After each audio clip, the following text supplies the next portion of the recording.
How's it going, guys? My name is Zach with the Movie Castle, and today we're going to be taking a look at The Outer Limits. This is Season 1, Episode 5, and this one's entitled The Six Finger. The story originally aired October 14th of 1963, was directed by James Goldstone, and stars David McCallum, Jim Haworth, and features special guest star Edward Mulhare. And if you guys have been keeping up with this series of reviews, you may remember that in the last episode I said, wow, we're 4 episodes in and we haven't had a single bad episode yet. Well, I'm sorry, I guess I jinxed it. This episode of The Outer Limits is the very first bad episode. I mean, I don't want to say it's the worst thing ever, but I really just wasn't digging it. The plot is completely predictable, with a few goofy moments thrown in here and there, and a few things that really don't make sense. The episode also really relies,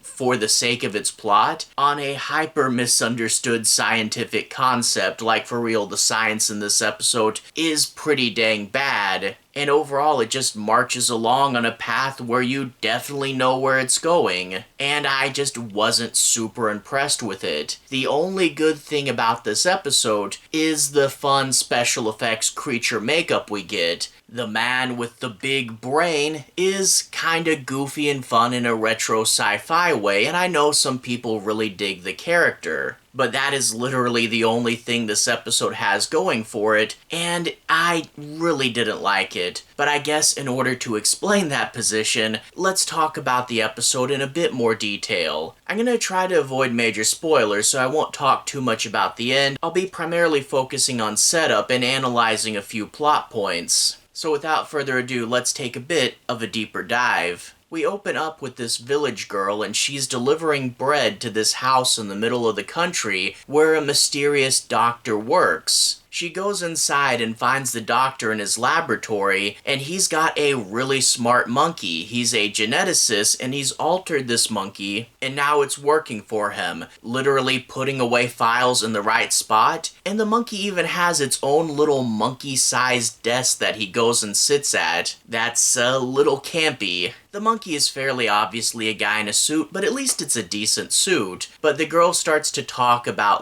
oh, you're making things smarter. Oh, so many of us in the village wish we were smarter people. And that is where we get into another weird thing with this episode, is all the village people are halfway fairy tale, you know? They're all wistful and old-timey, and it's just kind of weird how they all act. But whatever. She wants to be made smart, but apparently she has the wrong blood type, and then she has a friend who just lost his job, and she says, oh, let's make my friend smart instead. And then this girl who looked like she was going to be the main character is going to buzz off for most of this episode. She'll be back at the end. So this guy is now living at this doctor's house, and he explains what he's doing. He has a little chamber that you go in and sit in, and he can push a lever, and it will accelerate evolution by 10,000 years a minute. And yeah, he's got a goofy little lever that says forwards and backwards on it. So that's how he made the ape smarter, and that's what he plans on doing to this guy. Oh, what wondrous place might evolution take us to in the next thousands upon thousands of years? So yeah, a bit to unpack here. This episode is about the theory of evolution, and I really wonder how the 1960s audience took that. I cannot imagine this was good for their ratings. Now that being said, I do not want the comments to turn into hell. Whether you guys believe the theory or if you don't, either's fine, and it should be your own prerogative. But I will say, with how this episode plays out, even if you guys are huge fans of Chuck's theory, this episode really does not understand it very well, and there are a bunch of flaws in that regard. And let's talk about those. If you know anything about the theory of evolution, you know this chamber is just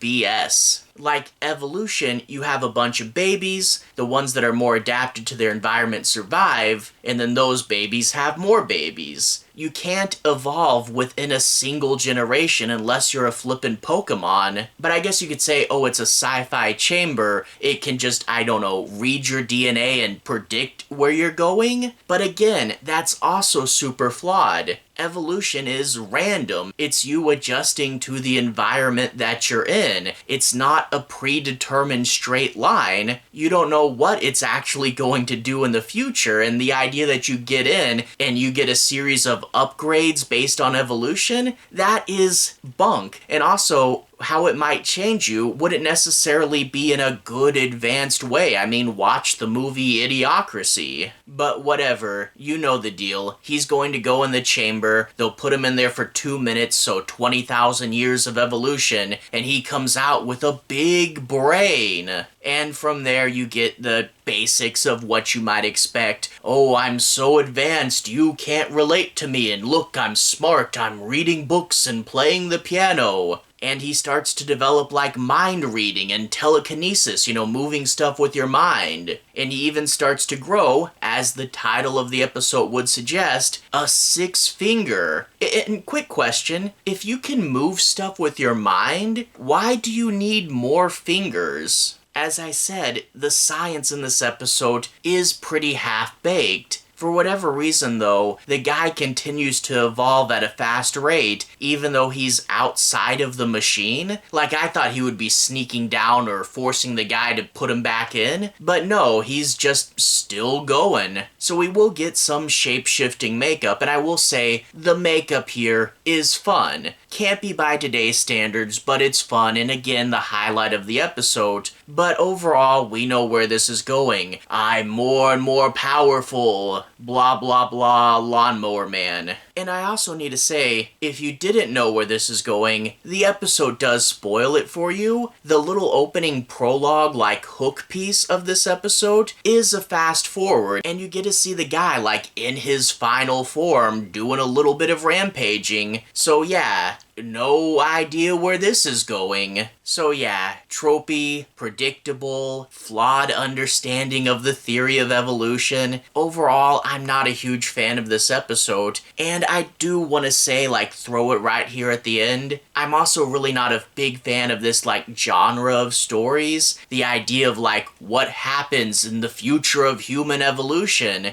And one of the big reasons why I'm not a huge fan of this is in real life, when men get together and talk about, like, advancing the human race through evolution, what does it always, and I mean always, lead to? Racism, eugenics, genocide, some really bad stuff. Like, a lot of the worst parts of human history have come from this idea of trying to evolve ourselves. And I really wish, with the way this goes so terribly so often in real life, that this story had been pitched more for horror. I mean, there is a little bit of horror in here, but it really should have been a much darker episode because of the real world weight associated with this topic. So yeah, Outer Limits had its first bad episode. I mean, at least we get a fun creature design out of it, but again, I am not a fan of this one. But that being said, 4 out of 5 being good, so far still pretty good odds, and I am looking forward to seeing what we'll get in the future. But yeah, this was a misstep. Oh well.